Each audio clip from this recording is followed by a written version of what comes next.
se eu não pregar, eu vou entrar no estreito. Então, ai de mim, ai de você, ai da pastora, ai de nós se não pregarmos o Evangelho. Abra sua Bíblia e também o seu coração no Evangelho de João, no capítulo 15,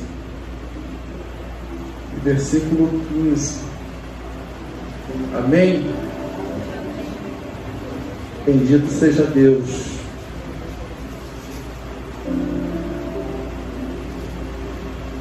A minha ardente expectativa nessa noite é de que o Senhor dê a cada um de nós o espírito de revelação, para que a gente possa entender que o Senhor quer falar conosco através dessa palavra.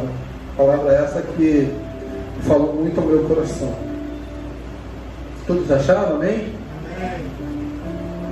A palavra de Deus diz assim: já não vos chamo servos, porque o servo não sabe o que faz o seu Senhor, mas tenho-vos chamado amigos, porque tudo quanto ouvi de meu Pai os tenho dado a conhecer. Amém? Senhor meu Deus, Senhor meu Pai, Deus bendito, Deus santo, Deus amigo, protetor, ajudador, peço a Ti que me ajude mais essa noite, me ajude a transmitir a Tua palavra, Senhor, que possa haver em mim e no Teu povo o espírito de revelação, para que possa entender essa palavra, Senhor, e que possamos nos achegar mais perto de Ti. Esse é o meu desejo, essa é a minha oração, em nome de Jesus. Amém. Os irmãos podem assentar. Irmãos, o título dessa nossa meditação é: atraia ao Senhor com aquilo que Ele gosta. Amém? Certa vez na boa intenção, eu dei um presente para minha esposa, achando que era o que ela gostava. Até hoje eu sou motivo de chacota. Ou seja, o presente que eu dei não foi o que ela gostava. E os irmãos sabem que o Senhor tem coisas que o Senhor gosta, tem presentes, tem atitudes que o Senhor gosta, e isso faz com que o Senhor chegue mais para perto de nós. Todos somos filhos, irmãos, mas as nossas ações, as nossas intenções chamam a atenção de Deus e traz não sei se a licença poética me permite falar isso, mas traz um carinho mais próximo de Deus para pessoas que agem assim. 2025 nós queremos andar na presença de Deus. Eu quero andar na presença de Deus. Quem quer andar na presença de Deus? Nós queremos ser conhecidos no céu, queremos ser conhecidos nesse mundo invisível, porque há um mundo invisível. Enquanto conversamos aqui, existem principados, existem potestades. Houve uma situação lá no céu que alguém disse assim, o Senhor perguntou: viste o meu servo Jó? E ele falou: mas também, ou seja, potestades nos observam, sabem do nosso comportamento, daquilo que nós fazemos. Existe um invisível que nos vê, amém? Então nós queremos andar na presença de Deus, queremos atrair a presença de Deus para a nossa vida, para a nossa casa, para a nossa família, para o nosso bairro, e com isso fazer toda a diferença. A forma como nós atrairmos a atenção de Deus para as nossas vidas vai fazer toda a diferença. Vai fazer a diferença no nosso bairro, vai fazer a diferença no nosso serviço, vai fazer a diferença. A presença de Deus em um ambiente faz a diferença. Amém? Quantos creem? E voltando ao texto aqui bíblico, irmãos, já não vos chamo servos, mas vos chamo amigos. Jesus, ele desenvolveu uma relação de amizade com os seus discípulos, uma relação intencional, uma relação de propósito, uma relação sincera, baseada em princípios de afeto, alguns princípios de verdade, confiança, respeito, amor. A relação de um servo, de um senhor ou de um senhor com um servo, antigamente, era a seguinte: o Senhor dava ao servo o alimento, ou a roupa, enfim, e o servo trabalhava. O patrão, o Senhor, dava o alimento e o servo produzia. Somente isso. A relação que Jesus propôs para os seus discípulos era a relação de intimidade, era a relação de amizade. E os próprios discípulos já estavam acostumados com esse tipo de relação, Senhor-servo, dessa forma. Me dá o alimento, me dá a vestimenta e nós produzimos.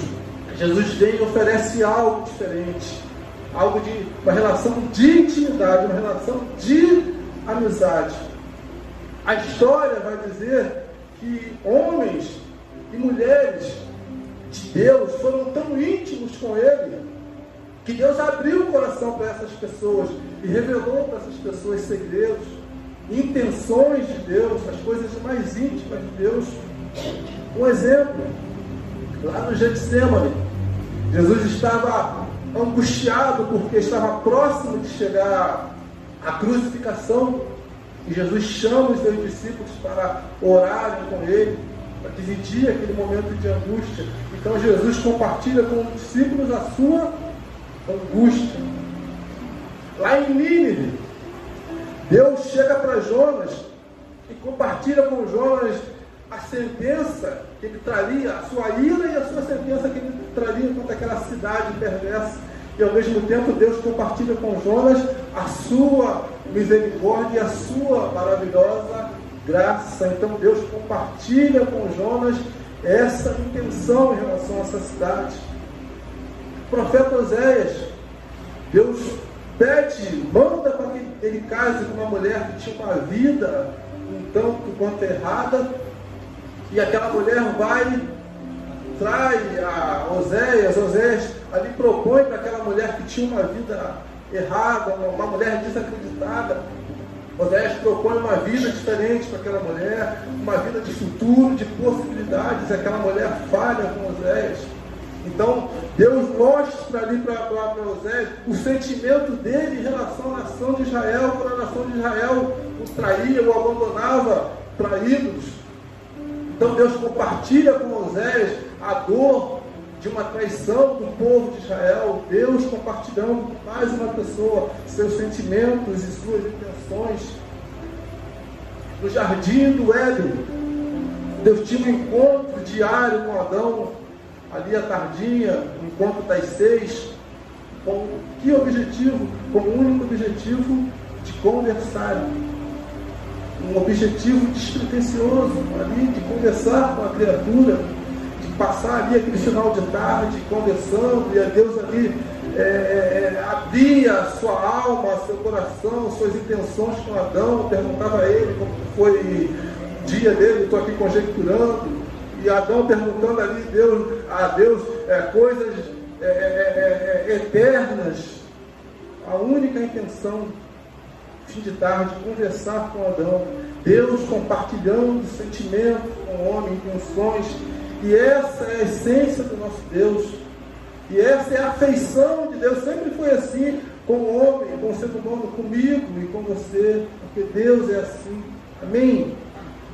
Uma pergunta que me é feita, foi me feita essa semana da parte de Deus, e eu passo para os irmãos: como que eu, em 2025, posso andar de forma que eu atraia a presença de Deus?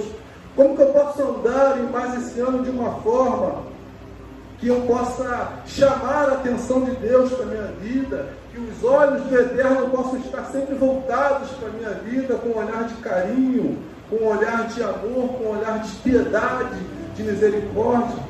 Como que eu posso andar nesse ano de forma que as minhas intenções, elas coincidam com as intenções de Deus? Como que eu posso andar em 2025 de uma forma que a batida do meu coração coincida com a batida do coração de Deus? Amém? Quantos querem andar esse ano com a batida do coração na mesma batida que Deus? Cadê? E algumas ferramentas ou situações que eu posso citar aqui, seriam várias, mas algumas que nos ajudam, que nos ajudariam a viver uma vida nesse ano, atraindo a presença de Deus. A primeira seria a fé. Os irmãos não precisam abrir a Bíblia, mas marquem esses textos, porque é importante que se marquem, porque a fé, ela vem pelo ouvir, e ouvir a palavra de Deus. E quando nós meditamos na palavra de Deus, ela gera mudança dentro de nós. Então, todas as vezes que alguém estiver pregando aqui, procure marcar texto, procure gravar na memória, porque é isso que nos transforma. A palavra nos transforma. O primeiro item, fé. Hebreus 11:6 diz que sem fé é impossível agradar a Deus, porque é necessário que aquele que se aproxima de Deus creia que Ele existe e que Ele é galardoador dos que o buscam.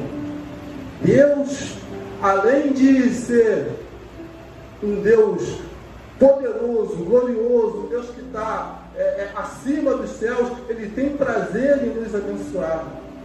Irmãos, não há uma relação de barganha. Quem se aproxima de Deus, Deus abençoa, porque é da essência de Deus, da essência e da natureza de Deus. Deus gosta de fazer isso, Deus gosta de mimar os seus filhos. Então, quando Deus diz que, a palavra de Deus diz que sem fé é impossível agradar a Deus, porque quem se aproxima de Deus tem que acreditar que Ele existe. Então, você acredita que Deus existe, você também precisa acreditar que Ele é seu abençoador. Digo, não é uma relação de barganha, mas você precisa acreditar que Ele é seu abençoador. Se você se aproxima de Deus, Ele automaticamente te abençoa. Então, o primeiro item é fé. O segundo item, santificação. Hebreus 12:14. Segui a paz com todos e a santificação, sem a qual ninguém verá o Senhor. A palavra de Deus diz que assim como é santo aquele que vos chamou, sede santos em todo o vosso procedimento. Irmãos, vida com Deus sem santificação não existe. Não existe. Não tem como você se achegar a Deus, uma vez que você conhece a Deus, na sua caminhada, e você não buscar a santificação, não buscar a santidade, não buscar se alinhar com Deus, porque o Deus que nós servimos é santo. Então nós temos que nos alinhar à sua santidade, amém? O segundo item, santificação. O terceiro item, coração quebrantado e contrito. Nós estamos falando aqui em como nós podemos atrair a atenção de Deus com aquilo que Ele gosta. Coração quebrantado e contrito. Salmo 51, versículo 16.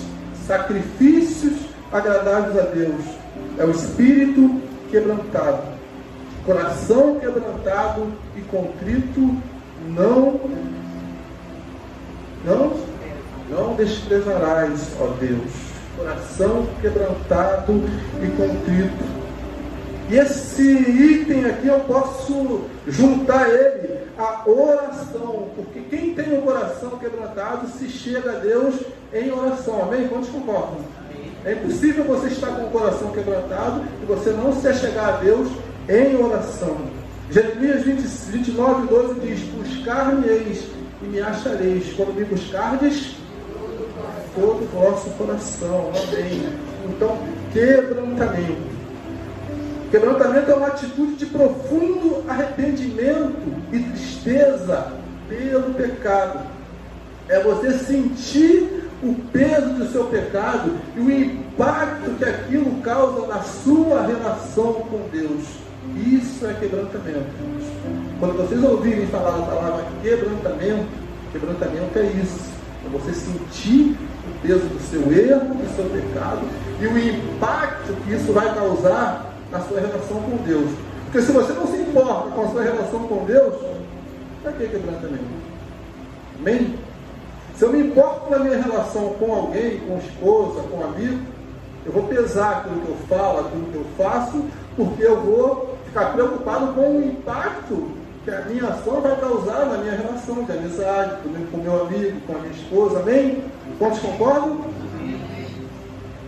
Um exemplo claro disso, irmãos, e foi ele que escreveu esse Salmo 51, foi Davi, quando ele pecou com a Batseba e trouxe um peso sobre o rei, um peso sobre a vida dele.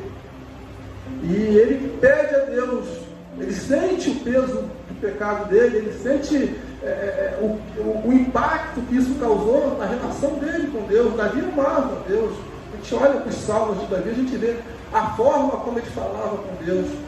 Quando ele peca e ele é alertado como profeta, ele sente o impacto daquilo. E ele pede a Deus em profundo quebrantamento: pequei contra ti somente e fiz o que era mal perante os teus olhos. E ele diz, agora cria em mim, ó Deus, um coração puro, renova em mim um espírito inabalável. E a coisa mais importante que eu vejo nessa fala de Davi é: e não retires de mim o teu Santo Espírito. Quem já experimentou o Espírito Santo, quem já foi tocado pelo Espírito Santo, não abre mão desse Deus, dessa relação, não abre mão. E Davi pediu: não retires de mim o teu Espírito Santo, torna a dar na alegria da salvação. Irmão, o salvo sente falta e saudade do Espírito Santo. E o salvo, quando peca e o pecado impacta essa relação, o salvo se quebranta diante de Deus e diz: Senhor, me tire tudo, mas não me tire a tua presença. Irmãos, o que temos de mais precioso é a presença de Deus. O que temos de mais precioso é a presença de Deus. Davi tinha tudo. Davi tinha um reino, Davi tinha servos. Mas quando ele peca, ele diz: não retires de mim a tua presença, não retires de mim o teu Espírito Santo. E quantos aqui nessa noite amam a presença de Deus? Quantos aqui querem a presença de Deus? Quantos aqui consideram a presença de Deus como algo melhor e maior e mais precioso que nós temos? Eu não tenho outro bem além do Senhor. Eu costumo dizer aqui que eu amo muito a minha esposa, amo os meus filhos, amo as coisas que Deus tem colocado na minha vida como igreja, amo minha pastora, mas nada se compara à presença de Deus. E até porque sem a presença de Deus nós não temos condições de amar ninguém, nós não temos condições de ser bom para ninguém. Isaías capítulo 59, versículo 1 diz: eis que a mão do Senhor não está encolhida para que não possa salvar, nem surdo o seu ouvido para que não possa ouvir. Mas, porém, entretanto, as vossas iniquidades são elas que fazem separação entre vós e o vosso Deus. Não é Deus que se separa de nós, são as nossas iniquidades, elas que fazem essa separação. Irmãos, vocês já perceberam? Não sei se com vocês é assim. Quando a gente peca e aí você perde a vontade de orar, você fica bem sem graça de orar, sem jeito, você não quer muito ir na igreja, quando chega meio, sabe? A gente sente, né? A gente sente. As nossas iniquidades, são elas que fazem a separação entre nós e o nosso Deus. São elas que fazem. Quantos hoje, irmãos, quantos hoje já não sentem mais o peso de seus pecados? Se acostumaram a pecar, já não sentem mais o impacto que isso causa na sua relação com Deus. Quantos hoje têm sido assim? Pessoas que têm feito o mal, que têm pecado deliberadamente e, infelizmente, irmãos, que às vezes sobem no culto, fazem as coisas de Deus como se fosse a coisa mais normal. E aí é um caminho perigoso, porque já é a cauterização, quando você já não liga mais para nada, já não leva tão a sério a sua relação com Deus, deixando bem claro que todos nós somos pecadores, nós pecamos todos os dias. Todos os dias nós pecamos. Todos os dias nós pecamos. Todos nós estamos sujeitos a pecar. Mas o quanto mais cedo nós reconhecermos isso, mais cedo nós teremos a nossa cura, amém? Então não vivamos acostumados a pecar como se fosse algo normal. Não é algo normal. Não é algo normal. Se nós queremos a presença de Deus, se nós queremos atrair a presença de Deus, se nós entramos num relacionamento sério com Deus, não é normal. Vamos cuidar da nossa vida com Deus, amém? Essa palavra é para a minha vida, tá, irmãos? Eu estou pregando para mim. Há mais de 30 anos que eu tenho vivido, tentado, buscado, empenhado, esforçado, com muita dificuldade, para me manter na presença de Deus. Não que se manter na presença de Deus seja um peso, mas a palavra de Deus diz que o pecado tão de perto nos assedia. Então, todos nós somos falhos. Todos nós somos falhos. 1 João 2,1 diz: filhinhos, não pequeis. Se porém pecar, temos um advogado que é justo.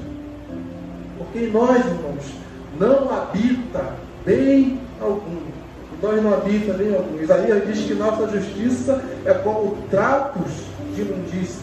Em nós não habita bem algum. Se alguém aqui acha que é bonzinho porque faz caridade, faz coisa boa, não é bonzinho não. Nós somos salvos pela maravilhosa graça. Até a bondade que nós fazemos é fruto da ação de Deus nas nossas vidas. Amém? Todos estão entendendo a palavra de Deus nessa noite? O quarto item, ou a quarta coisa que podemos fazer, buscar, que atrai a atenção de Deus para as nossas vidas, é obediência. Obediência. João 14:21 diz que aquele que tem os meus mandamentos e os guarda, esse é o que me ama. E aquele que me ama será amado de meu Pai. E eu, Jesus, também o amarei e me manifestarei a ele. Obediência. Então aquele que ama é aquele que obedece. Mateus 7:21 diz que nem todo que me diz Senhor, Senhor, entrará no reino dos céus, mas aquele que faz a vontade de meu. Obediência. Obediência. Se você vive uma vida para você mesmo, você desconhece ou despreza o seu Senhor. Então é bom que nessa noite a gente reveja como tem sido a nossa relação com o nosso Senhor. Como tem sido a nossa relação com o Senhor. Adão no Éden, o primeiro caso de desobediência na humanidade. Irmãos, a palavra Éden significa delícias, ou lugar de alegrias. Então o jardim do Éden era um lugar de delícias, um lugar de alegria, um lugar que não faltava nada. E a pergunta que eu me faço é: como que alguém que vive num lugar de delícias, num lugar de alegrias, consegue sair da presença de Deus? Como que se consegue isso? E a gente percebe, irmãos, que se o nosso coração, o nosso tesouro maior não for o Senhor, a gente pode estar num lugar de delícias, e aquele lugar não vai nos satisfazer. Você pode estar na melhor casa, você pode estar no melhor carro, você pode estar no melhor ambiente, mas se você não for uma pessoa que estiver com o coração em Deus, nada vai satisfazer. Adão estava no lugar de delícias e ele conseguiu transgredir a lei de Deus, buscar algo que não precisava ter buscado. De tudo que Deus deixou para ele ali naquele lugar de delícia, Deus só deixou uma restrição, irmãos. Que coisa impressionante. Uma restrição, e nessa única restrição, Adão tinha um encontro marcado com Deus, era o encontro das 6. Eu não sei se os irmãos são assim. Eu tenho uma coisa comigo, quando eu não era crente, eu já sentia isso. Vai dando assim o final da tarde, me dá um sentimento de estranho, meio que vazio, de saudade. E depois que eu me converti, eu peguei o hábito de todo final de tarde, 6 horas, eu ia para um cantinho orar.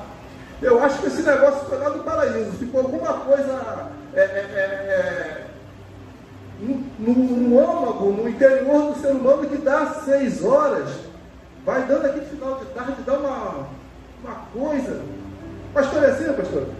E aí a gente não sabe o que é. Eu acho que depois que eu me converti, eu entendi. Eu acho que é isso, a saudade do paraíso, porque no final da tarde tinha aquele encontro com Deus Os judeus têm essa coisa de viração do dia, né? 6 horas, para eles, é uma chave. Então, final da tarde era assim, irmãos. O Deus, ele vinha encontrar com Adão para bater aquele papo, aquela conversa, aquele ambiente gostoso. À noite caindo, eles conversando ali, falando sobre tudo, sobre a vida. E era algo maravilhoso.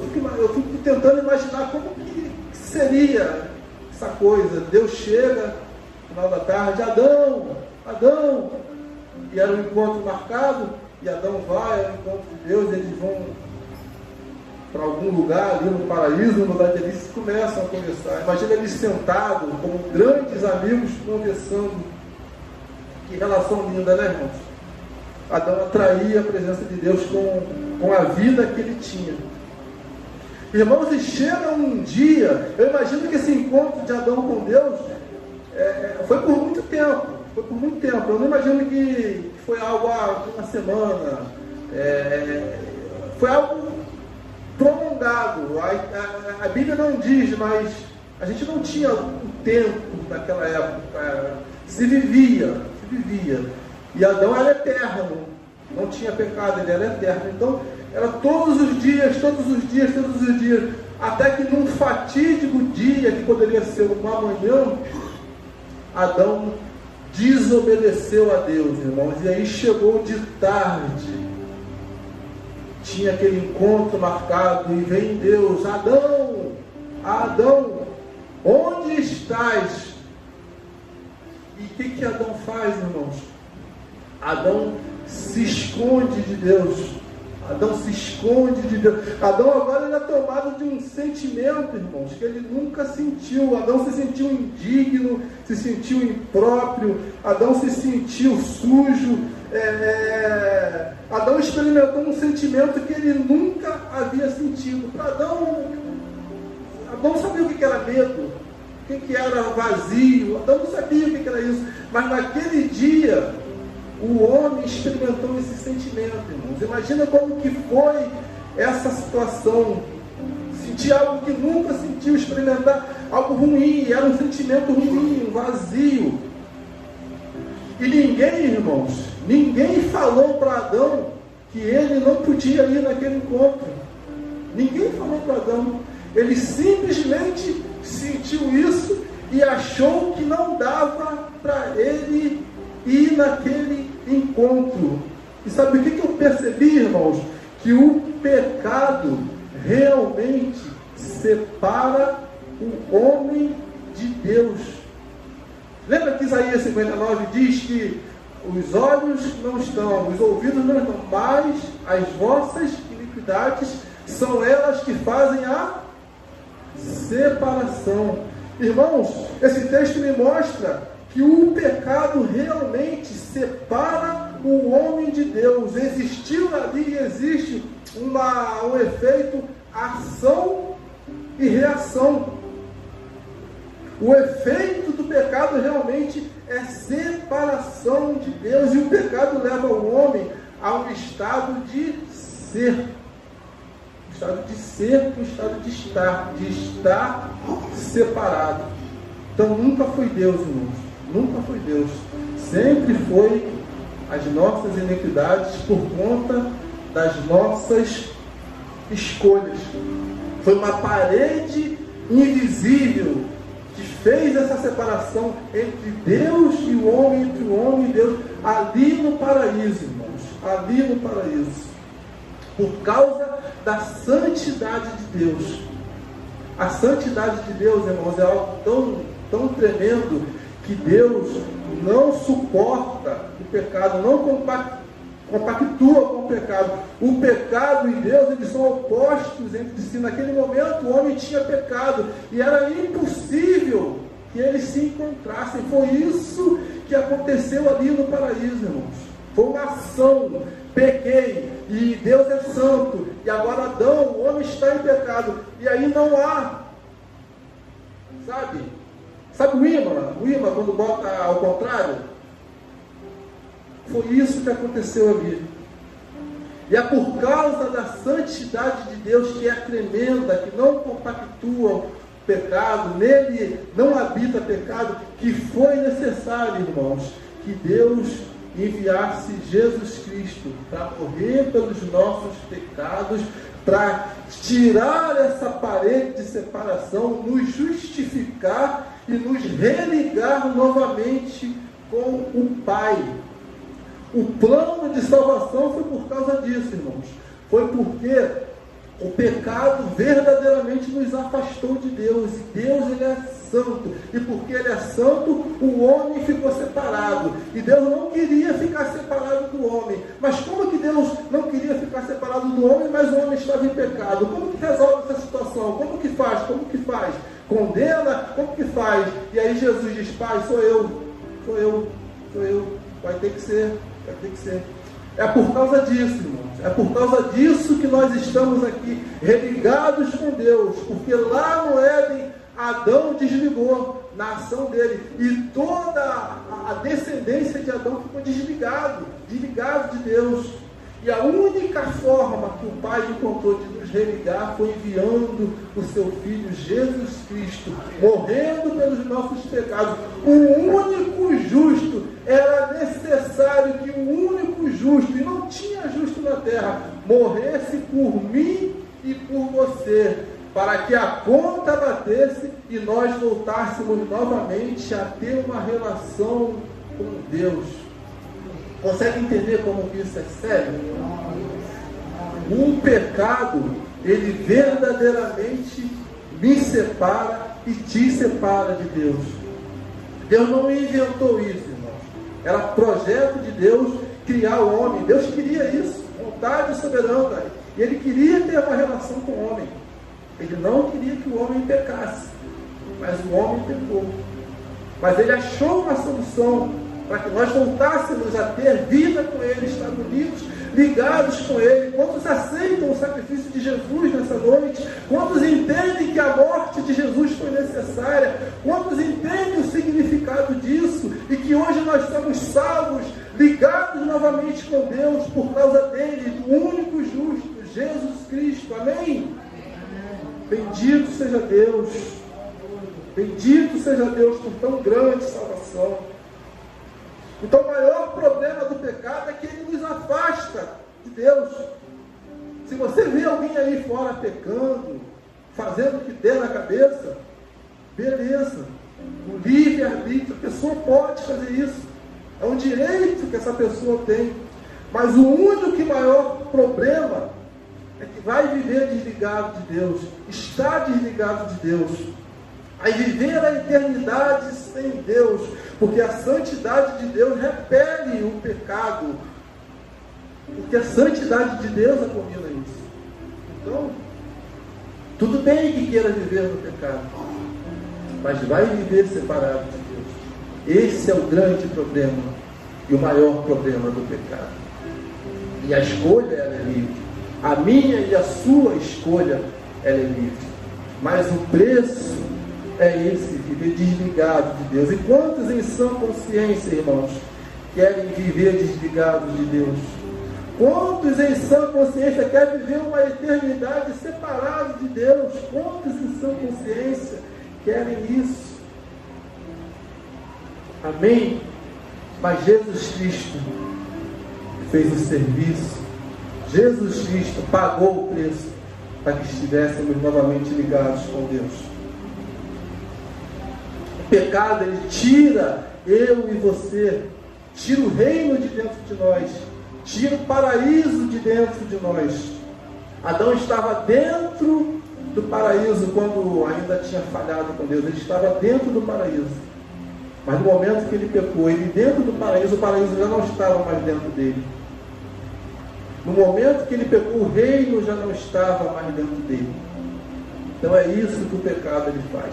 Ele tira o reino e o paraíso de dentro de nós. Ainda que você esteja num paraíso, o pecado tira o paraíso de dentro de você. Tirou o paraíso de Adão, Adão estando dentro do paraíso. Quantos entendem nessa noite também? E o quinto e último item que eu e você podemos fazer, e já estou terminando, para atrair a presença de Deus em 2025, andar de forma excelente na presença de Deus, chamar a atenção do nosso Pai, é gratidão, irmãos, gratidão. Hebreus 13:15 diz: portanto, ofereçamos sempre por Ele, Jesus Cristo, a Deus sacrifícios de louvor, isto é, o fruto de lábios que confessam o seu nome. Seja grato a Deus, seja grato pela vida, seja grato pela sua salvação, seja grato pela misericórdia, seja grato pela graça, seja grato porque hoje você é lavado e remido por um sangue, o sangue de um justo, que pagou o preço pela sua vida, pela minha vida. Seja grato, gratidão, gratidão, gratidão. Valorize o sacrifício de Jesus, valorize a morte de Jesus. Foi algo muito sério que aconteceu lá no paraíso, irmãos. E foi algo muito sério que aconteceu lá na cruz. A minha e a sua vida tem muito valor e muita importância para Deus. Deus leva muito sério a minha e a sua vida, desde lá quando nos criou, até o dia que pagou o preço pelas nossas vidas. Quantos conseguem entender nessa noite o plano de salvação? E quantos conseguem entender que a intenção de Deus sempre foi desenvolver e ter um relacionamento com o homem? Deus não me chamou para vivermos afastados, para vivermos como meros espectadores, mas Deus nos chamou, nos salvou, nos criou para termos uma relação com Ele, irmãos, para termos uma relação com Ele. E Ele coloca de novo o reino e o paraíso dentro de nós. Jesus certa vez disse que o reino de Deus está dentro de vós. O reino de Deus está dentro de vós. O reino de Deus está em mim. O reino de Deus está em você. E a gente pode dar para as pessoas presentes que elas vão gostar. Bons presentes, elas vão gostar. Mas quando a gente consegue acertar ali no alvo, no presente que realmente a pessoa gosta, aquilo que ela realmente quer, que deixa ela feliz, a gente agrada em cheio, amém? Se a gente, irmãos, conseguir viver uma vida, um relacionamento com Deus, entregando a Ele tudo aquilo que Ele realmente gosta de ver em nós, de receber de nós, irmãos, nós viveremos uma vida no paraíso, viveremos uma vida de paraíso, viveremos uma vida diferenciada. Nós nunca mais seremos as mesmas pessoas, irmãos, e eu não quero ser mais a mesma pessoa. Oséias diz: conheçamos e prossigamos em conhecer o Senhor. Quantos querem prosseguir, conhecer e prosseguir em conhecer o Senhor nessa noite, amém? É uma vida progressiva, é um avanço. Conheçamos e prossigamos em conhecer ao Senhor. Atraia ao Senhor com aquilo que Ele gosta. Deus gosta de coisas. Existem coisas que Deus gosta. E nessa noite aqui nós falamos de coisas que Deus gosta. E que o Espírito Santo possa falar ao seu coração, possa marcar o teu coração nessa noite. E ao você sair daqui e seguir e viver a sua vida, você lembre desses recados e procure viver uma vida naquilo que agrada a Deus, naquilo que Deus gosta. Incline sua cabeça, vamos orar. 8h48, consegui terminar no horário. Senhor nosso Deus, Senhor nosso Pai, seja sempre, sempre e sempre bendito o teu nome. Muito obrigado porque o Senhor é um Deus maravilhoso, é um Deus amigo, é um Deus de relacionamento, e que nessa noite possa cair as escamas dos nossos olhos e nós entendermos que o Senhor é um Deus que quer verdadeiramente se relacionar conosco, conversar conosco, contar para nós os seus segredos, as suas intenções, trazer para nós rumo, trazer para nós direção, nos guiar em todo o caminho. Que nessa noite possamos receber esse espírito de revelação, Senhor. E que possamos, Pai, em nome de Jesus, viver uma vida digna do Evangelho. Uma vida que te agrade. De maneira que as pessoas lá fora vão olhar para nós e vão dizer que tem algo de diferente nas nossas vidas. Que a presença de Deus, que faz a diferença, ela esteja na nossa vida, Senhor. Muito obrigado por cada um aqui. Muito obrigado porque o Senhor trouxe para esse lugar quem o Senhor quis. Que o Teu Espírito marque cada coração.